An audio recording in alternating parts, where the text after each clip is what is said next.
A herança, o inventário e a partilha têm como principal semelhança a divisão de bens. Mesmo assim, ainda há algumas diferenças entre eles. Quem vai explicar para a gente quais são elas no programa Saiba Mais de hoje é o Dr. Rodrigo Araújo. Ele que é advogado especialista em direito da família. Doutor, antes de começar a nossa conversa, eu gostaria de agradecer o senhor por aceitar o convite da TV Justiça e vir participar aqui do Saiba Mais com a gente.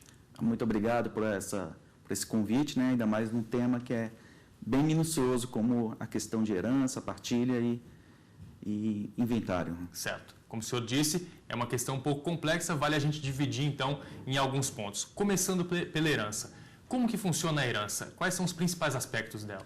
Uma questão interessante é que dentro do direito todo mundo sempre fala que a morte resolve tudo, né? E no direito de sucessão, a herança na questão inicia a partir da morte de uma pessoa, né?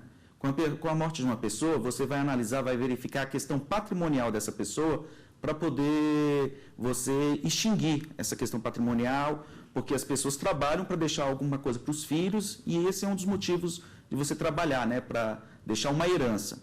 Então, como é que você vê essa herança? A herança nada mais é do que você pegar o ativo e o passivo dos patrimônios dessa pessoa e utilizar certas questões jurídicas, legais, porque você vai ter herdeiros, né? Dentro duas características, você tem os herdeiros e você também vai ter a meeira, que é a cônjuge ou, atualmente, temos a companheira, né? Certo. Agora, em que hipóteses o companheiro ou cônjuge, eles podem ser herdeiros? O cônjuge, pela lei, após o Código Civil de 2002, ele é sempre um herdeiro necessário, né? Ou seja, ele, por força de lei, ele sempre será herdeiro. Mas existem certas regras em que o cônjuge, mesmo sendo herdeiro, você vai ter uma anterioridade de quem? Você vai ter uma anterioridade de outros herdeiros necessários. O que seriam os herdeiros necessários? Os herdeiros necessários seriam as pessoas que eles vão ter uma preferência na hora de herdar os patrimônios do decujus, né? Da pessoa que veio a falecer, né? Quem são esses herdeiros? Geralmente são as pessoas mais próximas. Nós vamos ter o cônjuge, os ascendentes e os descendentes. Esses três, você classifica eles como herdeiros necessários. Quais são os motivos? Como é que você vai colocar, de repente, saber se o cônjuge é ou não herdeiro? Vai ser pelo regime de casamento, né? Regime que a pessoa fez na hora da celebração do casamento, na hora que ele escolheu. Porque vão ter alguns regimes que o cônjuge, ele não vai ser o quê? Ele vai ser meeiro, mas ele não vai ser o herdeiro, né? Ele não vai herdar, mas, como eu falei, sempre ele será um herdeiro necessário. Quais são esses regimes? Nós temos o regime que é o da comunhão parcial de bens, que é o mais comum. Você tem duas características, né? Ele, nesse momento, o cônjuge, ele pode ser herdeiro, como ele também pode não herdar nessa mesma o quê? Regime de casamento. Como é que seria isso? Caso o falecido tenha, de repente, um bem particular, que seria um bem particular? Aquele bem que não se comunica, que ele adquiriu antes do casamento, o que vai acontecer? O cônjuge, ele não vai conseguir o quê? Ele não vai ser, de repente, meeiro em cima desse bem. Não vai ter direito. Não vai ter direito, mas ele vai ser herdeiro desse bem. Então, e se não tiver nenhum bem particular, ou seja, todos os bens deles do casamento foram adquiridos na constância do casamento, o cônjuge, ele vai ser o quê? Ele não vai ser herdeiro dos bens porque ele já é meeiro. Então, seria essa a regra que até o STJ já considerou, né? Que seria o quê? Quando, de repente, o cônjuge ele é meeiro, ele não vai ser herdeiro, porque ele já vai estar o quê? Recebendo uma parte da quê? A sua parte da herança. Quando o cônjuge ele não entra como herdeiro, como meeiro, ele vai herdar, vai disputar a herança junto com quem? Junto com os herdeiros. Podemos concluir que é só um ou outro que o STJ definiu que pode acontecer somente uma situação com cada pessoa? Não, assim, dentro do... Com o cônjuge? Com o cônjuge. Não, e também isso aí é a questão do cônjuge, né? Eles consideram dessa forma. Sim. Porque nós vamos ter, como eu falei, os vários regimes, né? Aí, quando calcula dentro do regime de casamento, comunhão universal de bens, como eu disse, o cônjuge ele vai ser meeiro, então logo ele não vai ser herdeiro. Então é que eu falei, essa é a forma que eles consideram, né? Certo. Quando ele consegue receber via meação, ele não vai não vai receber ele não vai receber a herança. Mas existem situações que ele vai ser meio herdeiro, claro, né? Vamos dar exemplo que, de repente, a pessoa venha a falecer e só existe o cônjuge como herdeiro necessário. Ou seja, ele vai ser meio e herdeiro, ele vai herdar tudo. No popular, fica tudo para o cônjuge. Fica tudo para o cônjuge. Aí a questão do companheiro, né? Porque hoje em dia é muito falado da questão do companheiro dentro da união estável. Como seria? O companheiro, ele tem uma regra também certa específica, né? O companheiro, o que acontece? Vamos colocar também nessas questões de bens, né? Quando você tem um bem adquirido onerosamente na constância da união estável, o companheiro, ele vai ser o quê? O companheiro, ele vai poder ser meeiro desse bem, né? Ele vai dividir. E quando você tem então, ele vai ser meeiro desse bem. E também ele vai ser herdeiro desse bem. Certo. Então, você vê que o companheiro, ele tem uma diferença, né? Pro cônjuge, nessa questão, quando o bem, ele se comunica, quando ele foi adquirido, né? Ele vai ser herdeiro e meeiro. Quando, de repente, o bem, ele não pertence, de repente, foi adquirido antes da união estável, aí gerou uma certa polêmica, né? Porque a lei falava que esse bem vai pertencer a quem? Esse bem, o companheiro não vai poder receber. E esse bem ficaria para quem? Se não houvesse nem descendentes, nem ascendentes, esse bem iria para o Estado, né? Certo. Aí veio a polêmica. Nossa, mas como é que o Estado faz uma lei para ele adquirir se ele luta pelo princípio da família, construção de uma família? Então, acabaram utilizando o quê? Caso não haja herdeiros, nem ascendentes, nem descendentes, o companheiro também, nesse tipo de bem, ele vai também receber, mesmo que esse bem tenha sido adquirido antes da constância, né? Da união estável. Essa é a ideia. Só as pequenas diferenças dentro do companheiro para o cônjuge. Certo. Fica um pouco difícil da gente falar na questão de uma linha de sucessão, uma linha de herdeiros, quando há, por exemplo, um casamento, porque é uma situação em que envolve cônjuge, mas daria para a gente definir uma questão, primeiro os filhos, depois cônjuge. Há isso em alguma lei ou a Constituição define alguma coisa semelhante? Nós temos como definir, né? Ou seja, quando você abre a herança, você tem a sucessão. Dentro da sucessão, nós vamos ter o quê? Como eu disse, os herdeiros necessários, herdeiros legais, aqueles que são o quê? Que a lei considera como herdeiros. Eles têm uma certa proteção na lei. Esses herdeiros são quem? O cônjuge, né? Os ascendentes e os descendentes e os ascendentes. Eles todos, tirando o ascendente e o descendente, o companheiro, o cônjuge, ele sempre vai ser o quê? Praticamente ele vai sempre estar quase disputando com os descendentes, né? Certo. Como eu falei anteriormente, quando ele não é meeiro, ele disputa como herdeiro, né? Sim. E isso vai depender também, como eu falei, do contrato de casamento, na hora que você fez, a escolha, né? Porque nós temos uns que são separação obrigatória. Esse não. Esse, se a lei falou que não pode comunicar nem depois após o casamento, também nessa questão o cônjuge não receberia. Mas com aquela exceção, né? Se não existe nem ascendente nem descendente, ele no final recebe. E nós vamos ter os herdeiros facultativos. Então, como é que se faz essa divisão? Primeiro vem os herdeiros necessários. Você vai analisar primeiro o cônjuge e o descendente. Caso a pessoa não tenha descendente, vai vir o quê? Cônjuge e ascendente. Como eu disse, o cônjuge sempre vai estar. Não tem cônjuge, vem primeiro os descendentes. Não tem nenhum cônjuge nem o descendente, vem os ascendentes. E não tem cônjuge nem descendente nem ascendente. Aí nós vamos entrar nos herdeiros facultativos, que são os parentes até o 4º grau. Pode ser um tio, um sobrinho, seriam esses, né? Primeiro, mas sempre esgota primeiro os descendentes todos e todos os ascendentes, para depois ir para quem? Para os facultativos. Essa é a regra nessa divisão, né? Certo. Daqui a pouco a gente volta a conversar um pouquinho mais sobre esse assunto, então. O Saiba Mais vai para um rápido intervalo. A gente volta em instantes.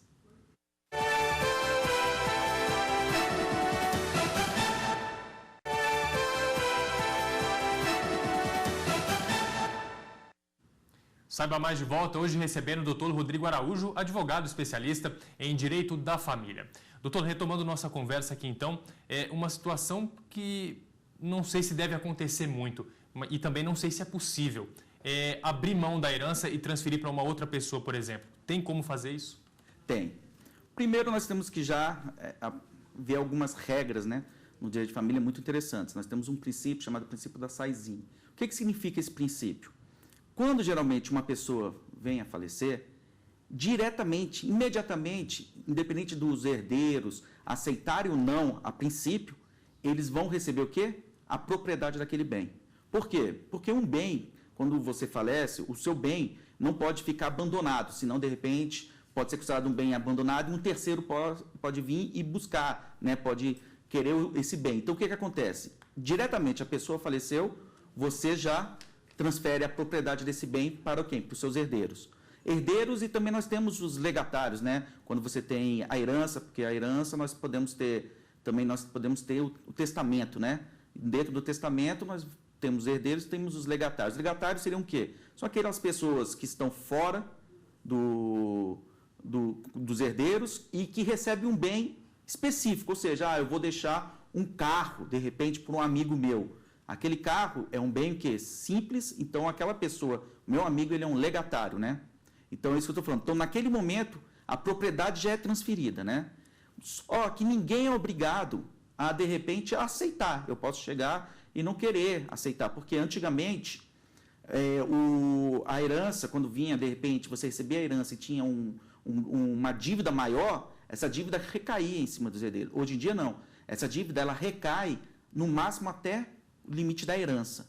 Então, as pessoas, antigamente, poderiam, de certa forma, até abrir mão da sua herança. Hoje em dia, é mais difícil acontecer isso, mas você pode, de repente, você, quando recebe o bem, a propriedade, você vai ser chamado no inventário, de repente, para saber se você vai querer ou não.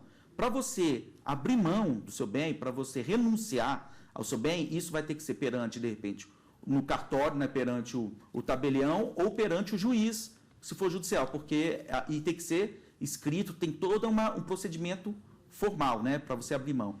Para você aceitar o bem, não. Pode ser expresso, também pode ser, de repente, tácito, ou você pode, de repente, começar a atuar de uma forma que você mostre que você está querendo aquele bem. Além disso, você também pode ceder. De repente, vamos dar exemplo, eu recebo uma herança e eu faço uma cessão dessa herança, de repente, para um outro herdeiro. Ou seja, eu estou cedendo aquela minha herança. Mas lembrando, essa cessão ela sempre tem que ser gratuita.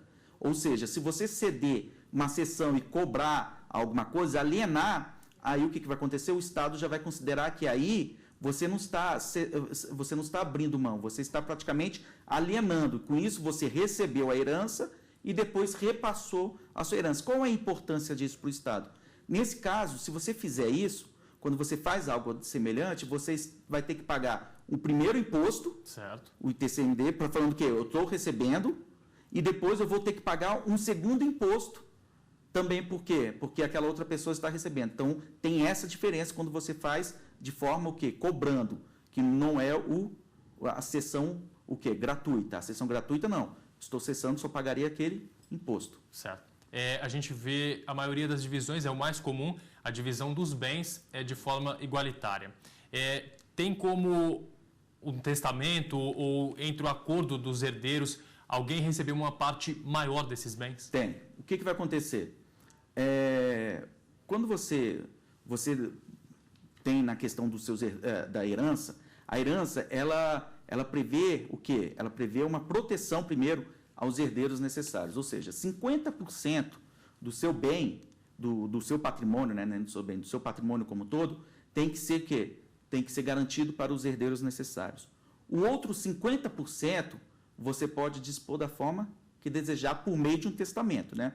Temos que sempre colocar por meio de um testamento. Então, o que acontece? Você tem liberdade absoluta em cima dos seus bens? Sim, nós temos a liberdade absoluta. Ou seja, se eu não tenho nenhum herdeiro, eu posso dispor de forma, num testamento, da forma que eu desejar. Se eu tenho herdeiros, eu vou defender o quê? A legítima deles. Eu vou defender os 50%, retiro, e os outros 50% eu posso fazer o que desejar. Ou seja, eu posso chegar de repente, como eu falei, posso passar eu tenho um automóvel, quero dar para um colega, mas eu também posso pegar e falar, esse automóvel eu vou dar para o meu filho mais velho. Ou seja, meu filho mais velho ele vai receber a herança, a legítima dele, que é os 50%, que vai ser dividido entre os herdeiros necessários, e ele vai receber mais esses bem ou porcentagem, né, que eu colocar no testamento. Ou seja, vai haver uma desigualdade. Gera problema? Certamente deve gerar um problema entre os filhos, né? Mas você pode fazer isso. Certo. A gente falou até agora de bens. Dívidas são repassadas também para os herdeiros? Sim. O que acontece? Como eu disse, né, no início, quando você faz a sucessão, quando você abre a herança, você vai fazer o quê? Você faz um procedimento, um inventário que vai aferir quais são o que você tem, os créditos, né? Vai aferir as dívidas, os impostos que tem que ser pago, como estão os bens, toda essa questão da herança que foi passada, né? Então, o que acontece? As dívidas vão ser? Vão. No final, a herança ela vai ser o quê? Repassada após você tirar o que você tem mesmo de bem, patrimônio, tirando todas as dívidas, retirando todas as dívidas, o que sobrar, o que formar, é isso que vai ser passado para os herdeiros ou via testamento, né? Dívida sendo maior do que a herança. Se a dívida for maior que a herança, não vai passar para os herdeiros, nem se a dívida, de repente, eu coloco no testamento que eu estou deixando um carro para um amigo, que seria o legatário, de repente, esse carro não me pertence, tem uma dívida maior, o que acontece? Aquele testamento é como se aquele legado é como se tivesse caducado, né? Não vai ter aquele bem. Sim. Então, se eu tiver umas dívidas maiores, as dívidas vai morrer, os credores vão morrer no meu limite da minha herança. Não irá passar para o quê? Para os meus herdeiros, porque nisso eles não herdaram nada, né? Certo. Próximo bloco a gente fala então sobre o inventário e também a partilha, doutor. Sabe mais é para um rápido intervalo. Voltamos já.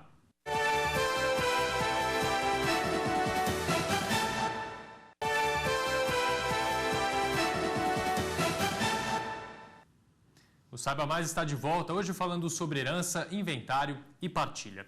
Doutor, nos 2 blocos anteriores nós abordamos a questão da herança. Uma questão muito polêmica para a gente encerrar essa parte da herança. Filhos fora do casamento.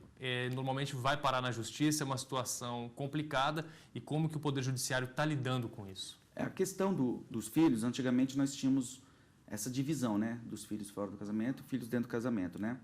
Ultimamente, a lei ela considera filhos, né? Herdeiros, né? Se você tem um filho fora do casamento, o que vai acontecer? Esse filho ele vai ser um herdeiro necessário. Aí tem essa questão das pessoas falando, mas e como que fica a herança, o patrimônio dessa pessoa que tem esses diversos filhos, né? Vai ficar da seguinte forma, aquilo que eu disse, né? A meeira, ela é meeira, e os outros filhos eles vão ser tratados de forma igualitária. Certo. Os filhos, né? Eles vão ser tratados de forma igualitária, só a diferença é que o filho ele vai ser herdeiro dos pais, né? E o outro ele vai ser herdeiro do pai e herdeiro da outra mãe, né? Certo. No caso, tudo é dividido igualmente. Os filhos não tem diferença neles. Certo. Partindo então para o inventário, é todo o processo que vai, vamos dizer assim, reger essa divisão de bens, né? O inventário, o que acontece? A lei ela fala que depois da lei, com essa nova lei do inventário poder ser feito, né, extrajudicialmente, nós tivemos esticou, de repente, o tempo, né? Você tem um prazo de até 60 dias após a abertura da sucessão de você iniciar o processo de inventário. E falam que até um ano, né, 12 meses, até 12 meses para terminar esse inventário. Mas o juiz de ofício, ele pode, de ofício ou sendo solicitado, pode estender esse prazo, né? O que acontece? O inventário ele é apenas o procedimento para poder apurar o patrimônio daquela pessoa. O patrimônio quais são? Ele vai apurar a receita, quanto que tem de patrimônio, as dívidas, quem são os herdeiros, esperar os herdeiros todos eles poderem entrar, né, no espólio, né? Vai formar esse espólio, né? Quem cuida disso é o inventariante, né? Para não confundir com o testador, né? Quem cuida é o inventariante. O inventariante ele tem essa questão de administrar, ele vai representar o inventário, né? O inventário, então qual é o objetivo do inventário? O objetivo do inventário é você poder chegar ao fim e poder dividir a herança da pessoa, que você vai fazer, de repente, uma partilha da herança da pessoa. Se, de repente, o inventário, a pessoa não tem nada a partilhar, podemos falar, o chamado inventário negativo. O que é o inventário negativo? Qual é a função? Por que eu vou fazer um inventário de uma pessoa que não tem nada a partilhar. O objetivo disso é simples. A viúva ou o viúvo, né? Ele, de repente, querendo casar novamente, o que vai acontecer? Se ele não fez, de repente, o inventário do antigo cônjuge, da pessoa que faleceu, ele necessariamente vai ter que casar com a divisão de bens, com o regime de separação obrigatória de bens. Então, por quê? Porque ele não fez o inventário daquela pessoa, do seu antigo cônjuge. Então, o que faz? Qual é o objetivo? É esse. O objetivo é você terminar o inventário, mostrar que aquela pessoa não tem nada a partilhar. Além disso, imagine se você tem dívidas, se além dele, ele não tem nenhum bem, mas ele tem dívidas. Você faz o inventário negativo e as dívidas morrem, acabam na herança daquela que ia ser transmitida. Como não tem nada, morreu essa herança. Então, você faz o inventário negativo com esse intuito, né? De você poder se separar, não ter problemas futuramente de juntar, de repente, a dívida da pessoa que faleceu com a do outro cônjuge, entendeu? Certo. Esse é o objetivo do inventário. Para a gente deixar claro, na questão do inventário extrajudicial, é obrigatório também a presença de um advogado? Os meios são mais ou menos os mesmos? O inventário extrajudicial, ele é mais célere, né? Geralmente o inventário judicial, ele demora de 1 a 3 anos, porque pode ter litígios, várias confusões, né? E o extrajudicial, ele demora mais ou menos de 3 a 6 meses. Qual é o problema? O extrajudicial, você tem alguns requisitos. Quais são os requisitos? Você não pode, Você tem que ser capaz, não pode ter menor, né? Você tem que estar, de repente, acompanhado com um advogado. Esse advogado, ele pode ser o mesmo para todos, herdeiros. Sim. Você tem que ter já, de repente, não pode estar havendo litígio entre os herdeiros, né? Você tem que ter um consenso. E aí você faz o extrajudicial, que é mais célere, né? Mas, como eu disse, em ambos você vai, no final, pagar um imposto, né? Essa questão. A diferença é que o judicial, por ter essa questão mais complicada, tiver litígio, o juiz ele acaba dando uma sentença. O extrajudicial, após sair a escritura pública, não necessariamente você não precisa ser homologado por juiz essa escritura pública. E, além disso, o extrajudicial você pode fazer em qualquer cartório que os herdeiros desejarem, entendeu? Não precisa ser, de repente, como o judicial no último local, que foi o último local de residência do decujus. Certo. Esses prazos são quando não há um conflito ou quando há um conflito, o prazo pode ser estendido para tentar solucionar todo esse... Esses prazos que a gente fala mais célere, de 3 a 6 meses, porque o extrajudicial geralmente não há conflito. O judicial, esse de 1 a 3 anos, é porque ele já está em conflito, né?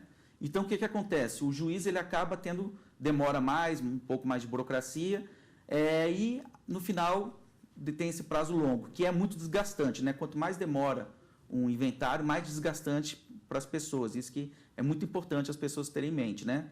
E no final o juiz vai decidir e vai fazer o quê? A partilha, né? Ele vai fazer a partilha. O extrajudicial, por não ter essa confusão, você já vai apresentar uma forma de divisão que vai também gerar a partilha. A partilha funciona como, para a gente encerrar? A partilha, ela é só apenas você chegar, você vai pegar... uma questão muito importante. A meação faz parte da partilha? Faz, tá? A meação, ela faz parte da partilha. Vai ter que estar no final explicado. Como eu disse, você vai pegar o patrimônio daquela pessoa que faleceu e vai falar o quê? Qual é a meação, quem são os herdeiros, você vai fazer toda a divisão, vai fazer todo o cálculo, quais são os créditos, o que ele está devendo, vai pagar os impostos. Quem paga o imposto geralmente é o inventariante, ele pode solicitar de repente um reembolso, né, em cima do espólio. E no final de tudo, como você tem vários herdeiros, você faz essa partilha, vai pegar, esse pedaço aqui é do meu cônjuge ou da cônjuge, né? É a meação. Essa meação, qual é a importância disso? A meação ela não entra para o cálculo do imposto de transmissão. A meação ela não entra para esse cálculo. A quantidade, o resto depois você soma tudo e faz o pagamento do imposto para poder ter a transferência. A partir da partilha, o que acontece? Quando a pessoa tem a partilha, vai servir o quê? Como eu disse, com a partilha, de repente, eu vou no Detran e transfiro já o automóvel para o meu nome, eu vou no cartório, transfiro, de repente, e faço uma verbação para poder demonstrar que agora aquele imóvel me pertence. Mas lembrando que eu já disse, né? a propriedade todo mundo já adquiriu no momento que a pessoa faleceu. Agora é só apenas o quê? Formalizar. A questão formalizar. É questão burocrática para poder deixar tudo certinho nessa questão. Então, a partilha tem esse intuito. Lembrando que, se você for um herdeiro, se você não tiver nada a partilhar, você for o único herdeiro, é mais fácil, você pode fazer, de repente, um arrolamento. E quando também a herança é muito pequena, pode pedir até diretamente uma justificação judicial para poder tirar aquela herança, porque ela é muito pequena. Pode fazer, então, qual é o motivo? Então, o arrolamento, esses procedimentos, eles são mais simplificados ainda. Tá certo. Muito obrigado por participar do programa, por aceitar o convite da TV Justiça. Muito obrigado. Saiba Mais de hoje fica por aqui. Até a próxima.